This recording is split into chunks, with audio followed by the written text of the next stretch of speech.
60 రోజుల్లో మీతో ఇంగ్లీష్ అద్భుతంగా మాట్లాడిస్తాం. వెంటనే కాల్ చేసి జాయిన్ అవ్వండి. నమస్తే రమ్మగారు. నమస్తే జయ.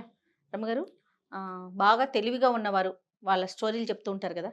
తెలివి తక్కువగా ఉన్నవారి స్టోరీలు భలే ఫన్నీగా కూడా ఉంటాయి కదా. అలాంటిది ఎవరికి ఏదైనా చెప్ప- ఒక కథ చెప్పండి. ఇదివరకు కొన్ని చెప్పుకున్నాం కదా మనం.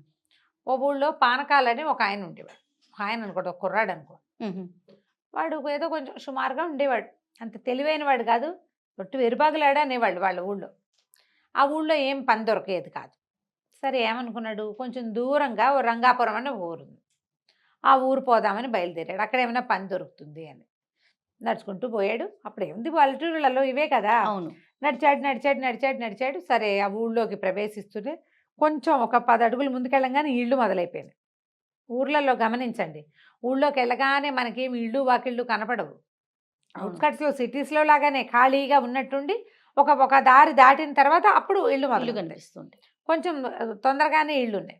ఓ ఇంటి వాకిట్లో ఒక ఆయన ఓ దున్నపోతుని తోకపుచ్చుకుని దాని వెనకాల తిరుగుతూ అది అటు ఇటు గింజుకుంటుంటే, ఈయనవే ఈయనవే తొందరగా ఈయనవే అని దాని వెనకాల పెడుతుంటాడు.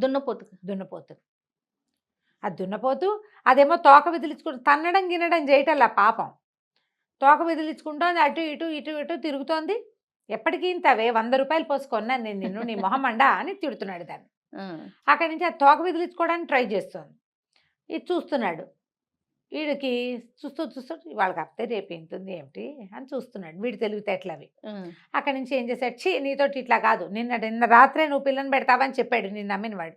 పెట్టలేదు నువ్వు, ఇవాళ కూడా పెట్టట్లేదు. పద నీ సంగతి చెప్తా అని ఆ దున్నపోతు పలుపు వెప్పుకుని బయలుదేరాడు. అదేమిటో వ్యవహారం చూద్దామని ఈ పానకాలు వీడు ఏ పని మీద వచ్చాడు, పని కోసం వచ్చాడు. తన దారిని దాన్ని పోవాలా, పోకుండా ఈ దున్నపోతు వెనకాల నడుచుకుంటూ పోయాడు. అక్కడి నుంచి ఈ దున్నపోతు వాడు, ఈ కుర్రాడు అక్కడ ఎవరింటికో వెళ్ళాడు. ఆ ఇంటి తలుపు కొట్టాడు. ఆ ఇంట్లో నుంచి ఒక ఆయన బయటకు వచ్చాడు. నీ దున్నపోతు నువ్వు తీసుకో, ఇది దూడని పెట్టట్లేదు అన్నాడు. అనేసరికల్లా ఆయన అటు ఇటు ఇట్లా తిరిగి ఇటు వచ్చాడు. వచ్చి దాన్ని తోక పట్టుకుని చూశాడు శ్రద్ధగా. చూశాక, ఇది నా దున్నపోతు కాదు, నేను అమ్మింది కాదు ఇది. ఎందుకంటే నేను అమ్మినప్పుడు దీని తోక మీద ఒక జోరీగా ఉండాలి, ఇప్పుడు లేదు కాబట్టి ఇది అది కాదు అనేసరికి, కాదు నేను అబద్ధాలు చెప్తాను అనుకున్నావా, నువ్వే అమ్మావు, నాకు తెలుసు కదా. మీ వాకిట్లో మా వాకిట్లో నేను ఒక దున్నపోతుని అమ్మాను, నీకే అమ్మాను. కానీ ఈ దున్నపోతు ఖచ్చితంగా అది కాదు. నేను అమ్మిన దున్నపోతు తోక మీద జోరీగా ఉండాలి, ఇప్పుడు లేదు కాబట్టి ఇది కాదు. నేను అబద్ధాలు చెప్తానంటే మా ఇంటా వంట లేదని వీడు, మీ ఇంటా వంట మాత్రం ఉందా అని వాడు, ఇలాగా చెడామడా పొట్టాడుకున్నారు. ఒక 25 మంది చేరారు. ఎప్పటికీ తెగటంలే ఆ మాట. ఇదేనంటాడు వాడు, ఇది కాదంటాడు వీడు. మన పానకాలు కూడా చూస్తూ నుంచున్నాడు. ఆహా ఏమిటో భలే బాగుంది కదా కొట్లాట అని. ఆ చుట్టుపక్కల చేరిన వాళ్ళు ఏం చేశారు, ఎవరో బాణాకర్రలు పుచ్చుకుని పొలం వెళ్తూ, అరే ఏమిట్రా ఎంతసేపు అని కొట్టుకుంటారు, కొట్లాట తేలద్దు, ఇదిగోండి తీసుకోండి, చెరుకోకర్ర ఇచ్చి కొట్టుకోండి. ఊరంతా తెలివిగల రమ్మగారు. అవును. అక్కడి నుంచి కర్రలతో టపా టపా కొట్టేసుకున్నారు. కర్రల యుద్ధం మొదలైంది. జనం అంతా దూరంగా జరిగారు, వీళ్ళు పోట్లాడుకోవడానికి వీలుగా చూస్తున్నారు. ఇంతలో ఏమైంది, సగం కొట్లాట అయిన తర్వాత ఎవరికి దెబ్బలు తగలకుండానే ఈ కర్రలు కాస్త పుట్టుకుని విరిగినాయి. కత్తులు అయితే విరగవు, అదే కదా. కర్రలు విరగవు, కొట్టేసుకుంటే విరిగేసరికి ఆ కర్రలు ఇచ్చిన వాళ్ళు ఉన్నారు. అవురవరా ఫోన్లే మీరు కొట్లాడుకుంటున్నారు కదా, వీలుగా ఉంటుందని కర్రలు ఇస్తే మీరు కర్రలు కాస్త విరిచేసారా, మీ సంగతి చెప్తామని ఆ వాళ్ళు రే కొట్టండ్రా వెళ్ళిన అందరూ కలిసి దుమ్ములో పొరలాడి చిత్త కొట్టేస్తారు ఇద్దరిని. అక్కడి నుంచి వీడు వాడు లేచి చూసుకున్నారు. అందరు వెళ్ళిపోయారు. ఊళ్ళంతా దుమ్ము, ఎట్టంతా దుమ్ము. సరే ఇళ్ళకి వెళ్ళి స్నానాలు చేసి మంచి బట్టలు కట్టుకుని వచ్చి మళ్ళీ నుంచున్నారు.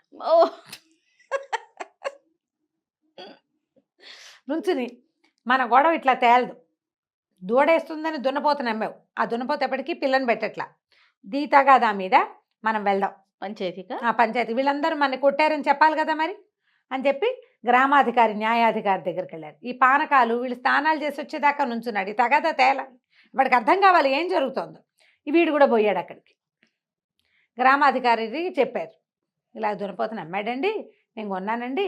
వీడేమో ఆ దున్నపోతు ఈయన దున్నపోతు ఒకటి కాదంటున్నాడు, దాని మీద చుండిగా ఉండాలట జోరీగో, అదేమో ఇప్పుడు లేదు, కాబట్టి మేమిద్దరం కొట్టుకుంటున్నాం.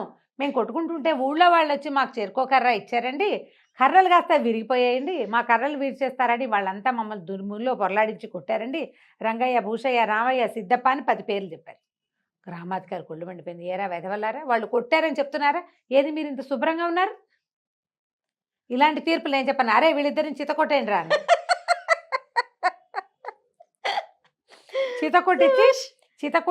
చితకొట్టిన తర్వాత దుమ్ములో పొరలాడిచ్చి నుంచోబెట్టారు.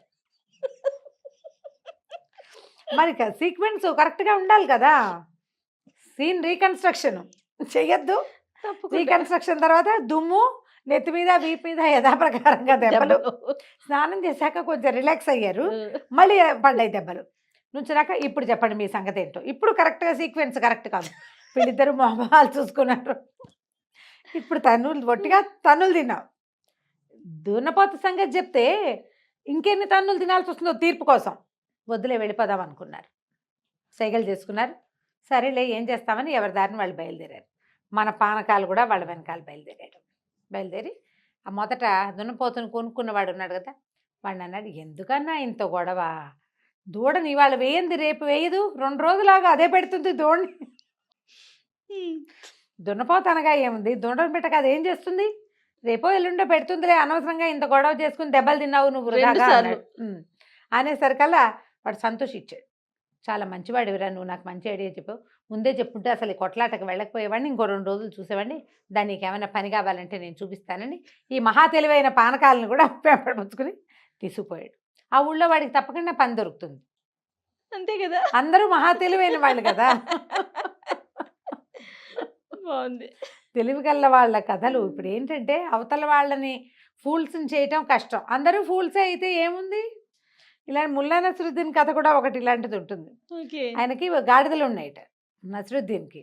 పక్కింట్లో వాళ్ళు ఎవరో ఒక ఆయన మన ఇంట్లో ఏదైనా 2-3 బళ్ళు ఉన్నాయి అనుకో, పక్క వాళ్ళకి అవసరం వస్తే మీ బండితాళాలు ఇవ్వండి అని అడగరు. అవును.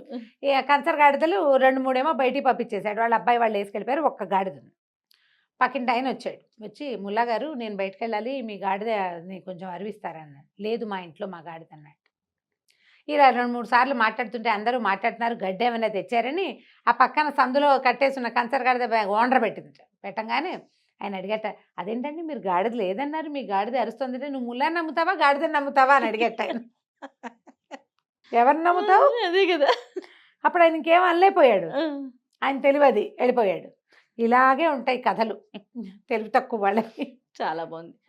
ఎక్కడో చెప్పండి రమ్మ గారు, వెళ్ళొద్దాం ఒకసారి. మన కూడా అలా చేసేస్తారు వాళ్ళు. రైట్ అండి, నమస్తే. నమస్తే.